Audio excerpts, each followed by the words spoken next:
Good afternoon, folks. I'm Nancy Narrator, and I'll be your lovely host for today's episode of Educative Ethics. This week, we're taking a closer look at a research study at All-American University that's been getting a lot of buzz within the scientific community. Let's begin with an introduction from Edna Ethicist, a doctoral student at All-American University.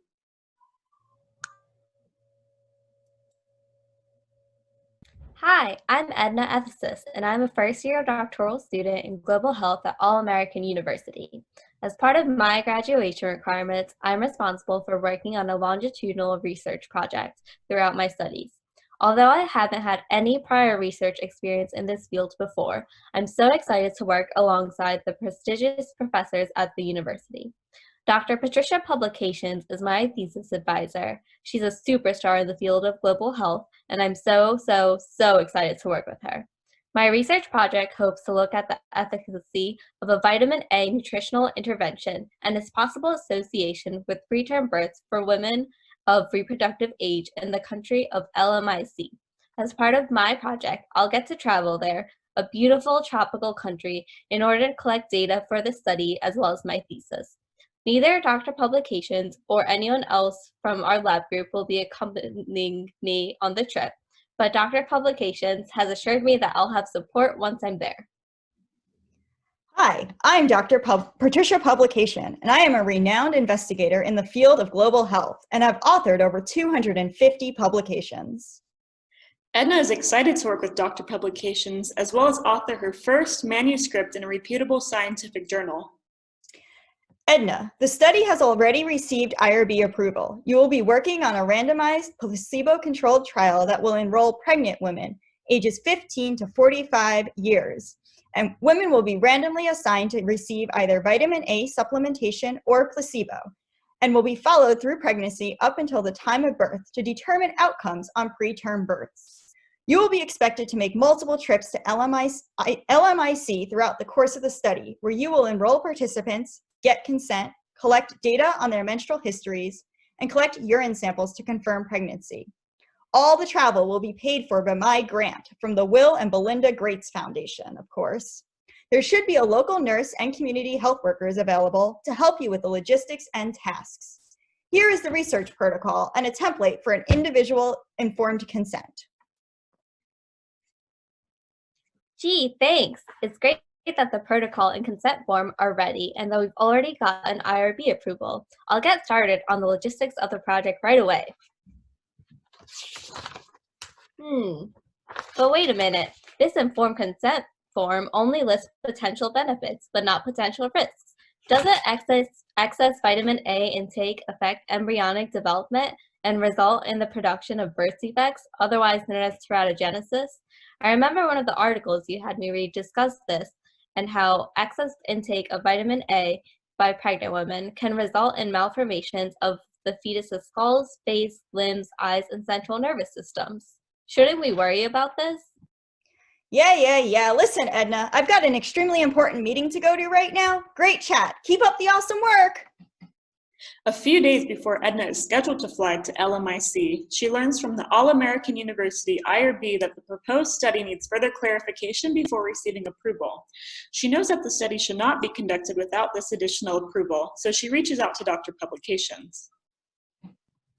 Hey, Dr. P, did you see the email from the IRB asking for further clarification about before receiving approval? I'm scheduled to fly out first thing tomorrow morning. Doesn't this mean that I can't go to LMIC anymore?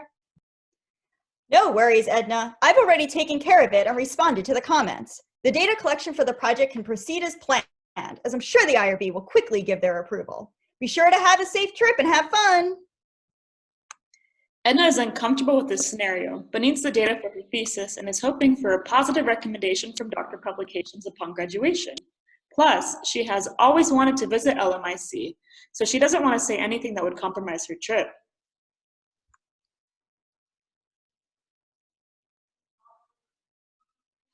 After arriving in LMIC, the first country outside All-America that Edna has ever visited, she is confronted by the community leaders where the research project is supposed to take place. Let's listen in.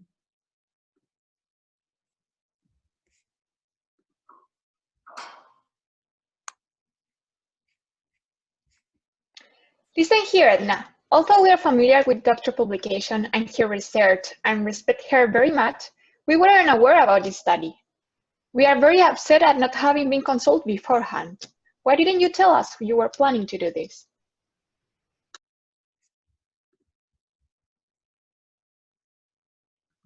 Edna explains the study to them, and they agree to let the study proceed in their community.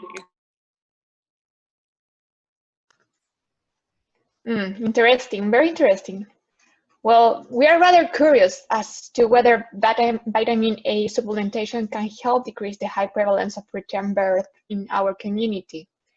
Your study could help us to demonstrate that low middle income countries' governmental officials that we are actively engaged in finding ways to protect maternal and child health.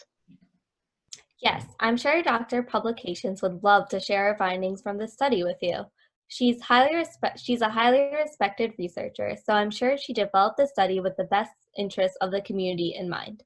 I'm sure she just forgot to tell you about the study since she's so busy and has a lot of other projects going on. Okay, Edna, this study sounds promising, and we will let you go ahead and get started. But please, in the future, give us a heads up so that we can let our community members to know to expect you and the research team. We really look forward to reading what you find and hope you are able to get results back to us soon. Best of luck. Edna wonders why Dr. Publications didn't consult with the community leaders about the study. She again feels a bit uncomfortable with the scenario, but tries to not think about it. Instead, she focuses on feeling relieved that she can continue with the research project. She begins visiting the homes of women of reproductive age in the community.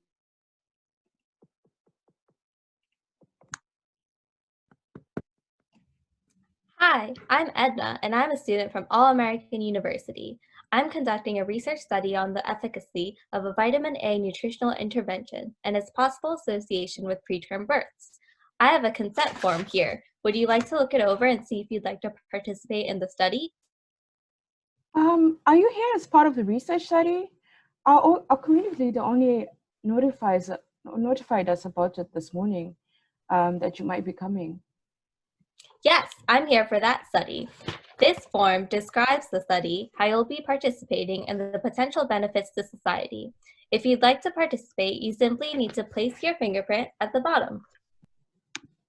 The participant hesitates to take the form, but takes it since Edna seems kind. Okay. What does this all mean? Could you explain it to me?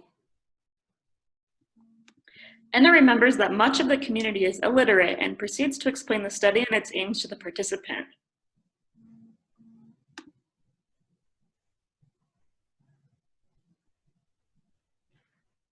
Are there any harmful effects of vitamin A? How successful is it in preventing preterm birth? Nope, there's really no downside in taking vitamin A supplementation. We're not completely sure how successful it is yet, but I personally think it's extremely promising. You said that you'd have to ask me about my menstrual history and that you would need to collect a urine sample. Why is that? Are you going to ask me these questions in front of my family, in front of my husband, and collect my urine sample in our bathroom? Is it safe?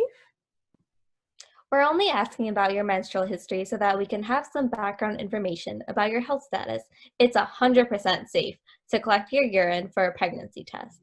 A trained female nurse will be the one collecting the urine samples, not me. Okay, so where's the nurse? Why isn't she here with you? Are you sure there's no harm in taking extra vitamin A? I don't want to get sick or risk getting the baby that I'd like to have someday sick either. Well, she's not here today, but don't worry so much. Just place your fingerprint on the bottom of the consent form and we'll be able to get started. You're going to help change the world and help make sure mothers and babies are healthy. A trained female nurse is supposed to accompany Edna on these visits to collect urine samples, but Edna often goes unaccompanied and collects the urine samples herself since she does not want missing data in her thesis.